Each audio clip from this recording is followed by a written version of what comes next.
Good morning, folks. Several filament eruptions occurred on the sun. We've got electrostatic dust hopping, animal magnetism, and climate points here today. And we're starting with our star, and none of those Earth-facing filaments are the ones that erupted. Actually, a fair bit of stability to them at the moment. We are taking a minor coronal hole stream this morning as well, and you can see plasma speed rising in purple, but only to moderate range as it begins to peak.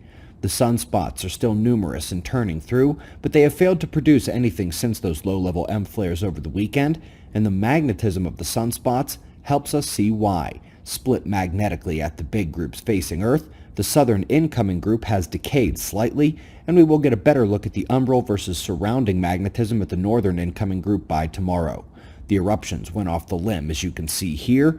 We are still in need of monitoring the Earth-facing filaments for similar activity, as well as any morphology at those sunspots. Now, on to the articles.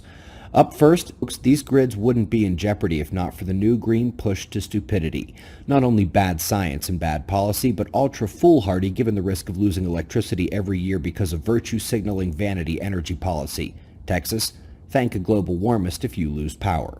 Of course, this season has brought much of the other side of the weather extremes to the planet as well, and while there are plausible windows within global warming to see more snow, the rate at which cold records are falling as well do not. The recurring appearance of cold records being smashed is indicative of the weather extremes of all kinds, more related to Earth's changing magnetic field than millionths of a fraction of chemistry. Even had a bit of that in the United States a couple weeks ago. And if you are new to the channel, the climate playlist is one of